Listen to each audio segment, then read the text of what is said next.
Notre histoire commence en fait il y a à peu près 15 000 ans. On s'est rendu compte que sur les gravures rupestres dans le sud du Sahara, les premiers hommes se représentaient et on trouve représentés en gros deux types de personnages, soit des chefs, on va appeler ça des leaders à l'heure actuelle, enfin des chefs, des chamans, des gens comme ça, et puis de l'autre côté des musiciens et des danseurs. Et on s'est posé la question, on s'est dit, il y a quand même un lien entre le leadership et la musique. D'ailleurs, à toutes les cours du monde, depuis des siècles, les musiciens sont présents, on peut se demander pourquoi. On s'est rendu compte que en fait, les musiciens ont abordé depuis très longtemps, donc on estime peut-être depuis 15 000 ans, des problèmes que les entreprises rencontrent aujourd'hui et qu'elles n'ont pas encore résolus, du genre comment on gère les égos. Je ne sais pas si c'est un problème qui se pose dans vos entreprises, mais dans certaines entreprises, on va dire que le problème est assez présent. Comment gérer les égos, comment aligner les hommes, comment gérer les conflits, comment trouver de la satisfaction dans son travail, comment planifier, etc., etc. Ce sont des choses finalement que les musiciens ont découvert bien avant nous.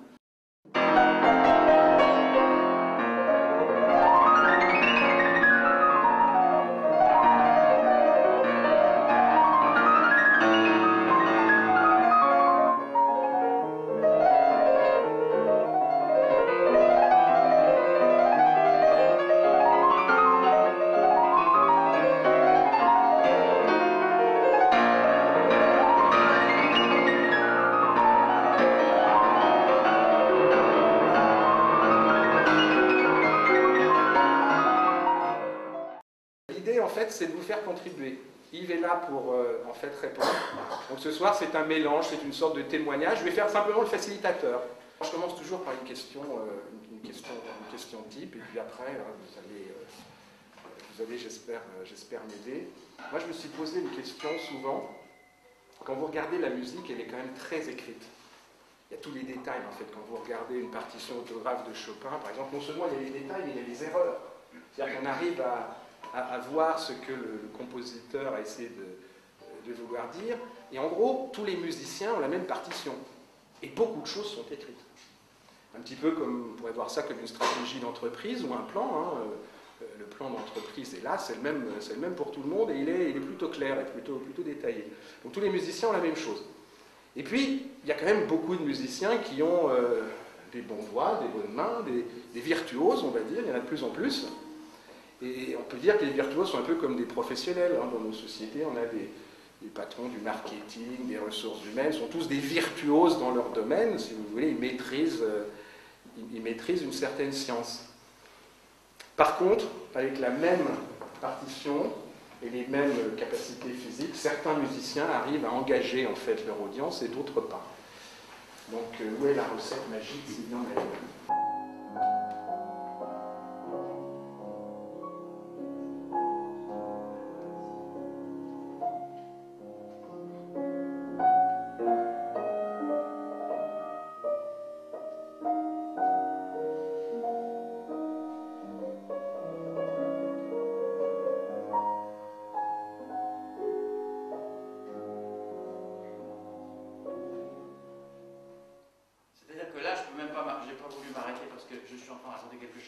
Ce que je raconte, évidemment, c'est, au sein de cette marche funèbre, tout d'un coup, c'est le souvenir du bonheur perdu, c'est quelque chose qui ressurgit et qui doit nous envahir comme tel. Donc, au-delà de la musique qui est bien codifiée avec une mélodie à la main droite, un accompagnement à la main gauche, qui sont très beaux par eux-mêmes, mais le contexte dans lequel ça se situe, au sein de cette marche funèbre, eh bien, c'est ça qu'on doit essayer de rendre. Et ça n'est pas marqué sur la partition. Voilà, ça fait partie des choses. Chacun peut imaginer autre chose, et chaque interprète probablement le fait d'ailleurs. Ça, c'est ma propre interprétation.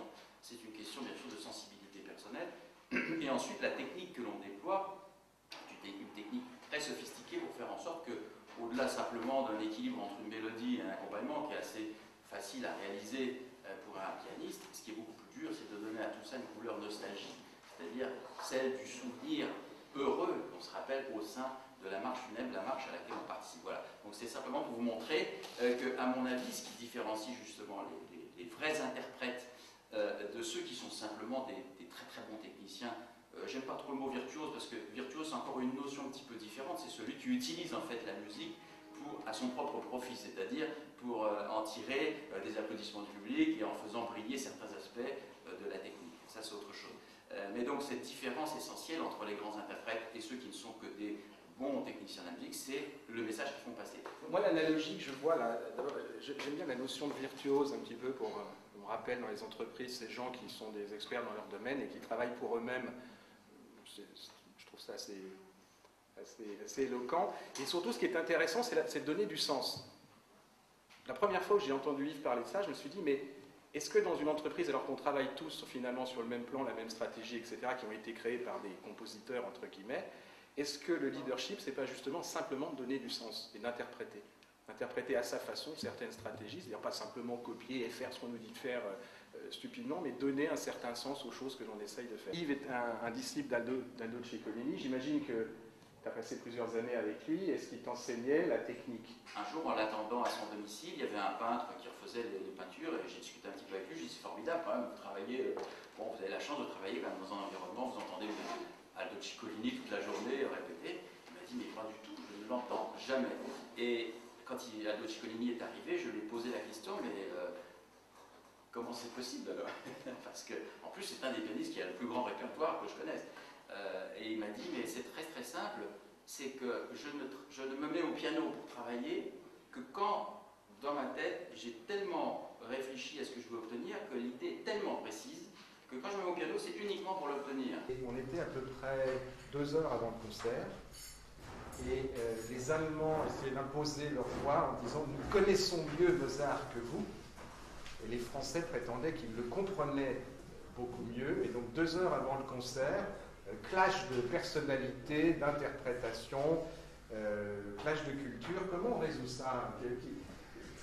Comment on travaille les musiciens? Qui est le chef? Quand tu joues avec Menuhin, qui décide?